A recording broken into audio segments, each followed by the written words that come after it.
আসসালামু আলাইকুম বন্ধুরা, আশা করি সকলেই ভালো আছেন। বাংলাদেশ থেকে চায়নাতে বিভিন্ন সময় কাজের উদ্দেশ্যে হোক বা স্টুডেন্ট ভিসা হোক বা জবের উদ্দেশ্যে হোক যাওয়ার জন্য কিন্তু বাংলাদেশ থেকে বিভিন্ন ডকুমেন্ট লিগ্যালাইজেশন করে নিয়ে যেতে হয়।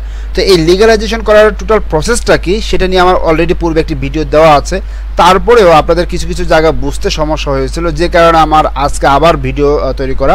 সেটা হচ্ছে যে আসলে কি বলে এটাকে ডকুমেন্ট লিগ্যালাইজেশন করার প্রসেসটা কি আমি আজকে স্টেপ বাই স্টেপ বলে দেবো। হ্যাঁ, তারপর হচ্ছে কতদিন সময় লাগবে, কত টাকা লাগবে। ধরুন আপনি যদি কি বলে বিজনেসম্যান হয়ে থাকেন, বিজনেস রিলেটেড ডকুমেন্ট লিগ্যালাইজেশন করতে চান, সেক্ষেত্রে কী করতে হবে। যদি আপনি বিজনেস রিলেটেড ডকুমেন্ট ছাড়া আদার্স কোনো ডকুমেন্ট লিগ্যালাইজেশন করতে হয় সেক্ষেত্রে কী করতে হবে, টোটাল বিষয়টাই আজকে আমি ভিডিওতে আলোচনা করবার আশা করি। এই নিয়ে আপনাদের আর কোনো প্রবলেমই থাকবে না। তো চলুন ভিডিওর মূল টপিকসে চলে যাই। তো আমি ভিডিও শুরু করার আগে একটি নোটিশ ওরা দিয়ে দিচ্ছে, দেখতে পাচ্ছেন 25/6/2025 6/19 অর্থাৎ 29 তারিখে একটি নোটিশ দিছে। এটা যদিও আজকে প্রায় 20 দিন হয়ে গেছে নোটিশটা, তারপর আমি আপনাদেরকে একটু বলে দিই। যারা আপনারা L-X1 X2 S1 S2 Q1 Q2 visa এবং Z ভিসা অর্থাৎ হচ্ছে ওয়ার্ক ভিসা, এইসব ভিসার জন্য আবেদন করেছিলেন, আপনাদের মেইলে যদি কনফার্ম বা অ্যাপ্রুভ লেখা আসে সেক্ষেত্রে আপনাদেরকে বলছে খুব শীঘ্রই অ্যাম্বাসিতে যোগাযোগ করার জন্যে। অ্যাড্রেসটা দিয়ে দিয়েছে, অ্যাড্রেসটা আপনি দেখতে পাচ্ছেন।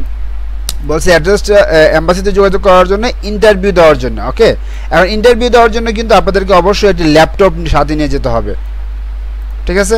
অনেকে কিন্তু এই জিনিসটা মিস করে থাকেন, অবশ্যই কিন্তু আপনাদেরকে একটি ল্যাপটপ সাথে নিয়ে যেতে হবে। তো বন্ধুরা, এই ছিল ওদের নোটিশ। যাই হোক, আমি আর বিষয় নিয়ে যেহেতু আজকে আমি কথা বলবো না, আজকে আমি শুধুমাত্র কথা বলবো লিগ্যালাইজেশন নিয়ে। ওকে, এখন লিগ্যালাইজেশন আসলে অনেক ধরনের ডকুমেন্ট লিগ্যালাইজেশন করা যেতে পারে বা করতে হয়। যেমন হচ্ছে আপনার কি বলে এটাকে সার্টিফিকেট হতে পারে বা বার্থ সার্টিফিকেট হতে পারে, আর অনেক ধরনের ডকুমেন্ট। এখন কথা হচ্ছে লিগ্যালাইজেশন করতে হলে আমার করণীয়টা কি আসলে আমাকে কি করতে হবে। তো আমি আসলে দেখতে পাচ্ছেন ওরা লিগেল কি বলে এটা অথেন্টিকেশন টাইপের জেনারেল ইনফরমেশনের জন্য কিছু ইনফরমেশন ওরা দিয়ে দিয়েছে। তো সকল ইনফরমেশন আমার পড়লে অনেক সময় লেগে যাবে। আমি এটাকে শর্টকাটে যদি আমি আপনাদেরকে বলি যে আসলে টোটাল প্রসেসটা কি। প্রথমে আপনাদেরকে যে কাজটি করতে হবে, firstly the documents need to be certified by a local notary public.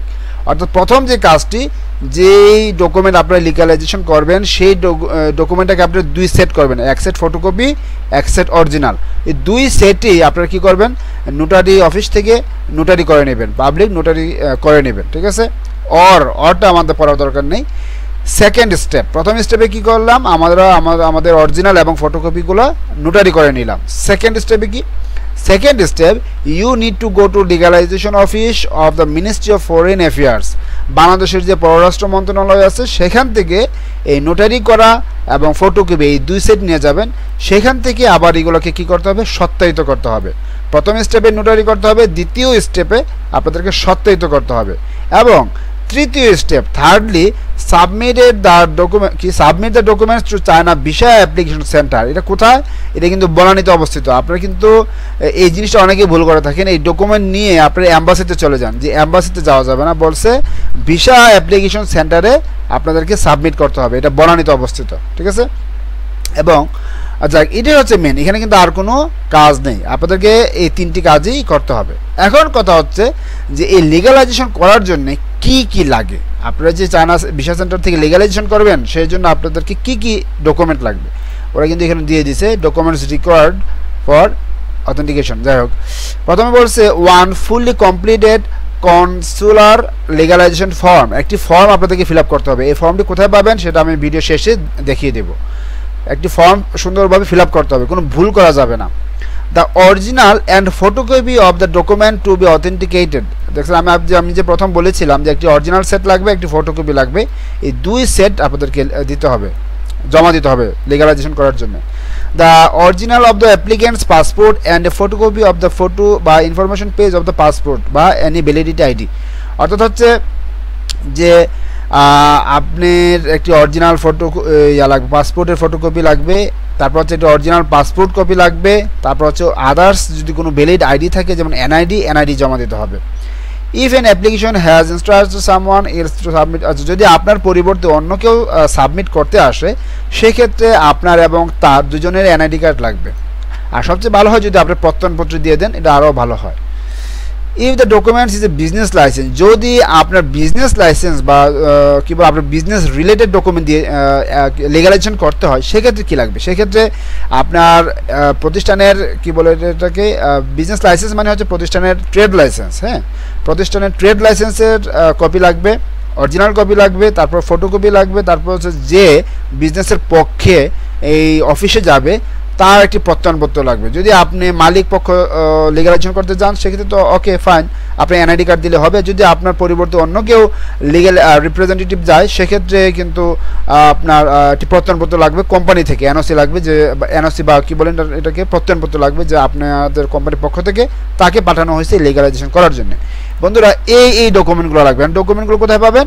Document হচ্ছে এই যে বাম দিকে দেখতে পাচ্ছেন ডাউনলোড, এই ডাউনলোড অপশনে গেলেই আপনারা এই ফর্মটি পেয়ে যাবেন। ওকে, এখানে দুইটি ফর্ম আছে, ডাউনলোডে গেলে দেখতে পাচ্ছেন, একটা হচ্ছে application for consular legalisation of death certificate, দুটি অপশন আছে, আপনারা যেটা করবেন সেটা এখান থেকে ডাউনলোড করে নেবেন। ওকে, এখন কথা হচ্ছে যে আপনি তো এখানে গেলেন, এখন আসলে কত টাকা লাগবে? আমরা অথেন্টিকেশন ফিসে চলে যাব। আমি আমার এই ওয়েবসাইটের লিঙ্কটা আমি ডেসক্রিপশন বক্সে দিয়ে দেবো। যদি আপনারা রেগুলারভাবে করতে চান তাহলে 4টে ওয়ার্কিং ডে লাগবে, যদি আপনারা খুব দ্রুত করতে চান তাহলে 3টা ওয়ার্কিং ডে লাগবে। তো 4টে ওয়ার্কিং ডে করতে গেলে আপনার কত টাকা লাগবে? অথেন্টিকেশন, সিভিল পারপাস, এখানে কিন্তু আর কয়েকটা ক্যাটাগরি আছে, সিভিল পারপাস, চাইনিজ সিটিজেন, তারপর হচ্ছে অথেন্টিকেশন কমার্শিয়াল পারপাস, তারপর হচ্ছে চাইনিজ সিটিজেন কমার্শিয়াল পারপাস, এখানে কিন্তু কয়েকটা ক্যাটাগরি আছে। কারণ আপনি যদি সিভিল পারপাস ক্যাটাগরিতে লিগালাইজেশন করতে চান আপনার এম্বাসি ফি হচ্ছে 2400 টাকা এবং বিশেষ সেন্টার ফি হচ্ছে 3110 টাকা, সব মিলে 5510 টাকা।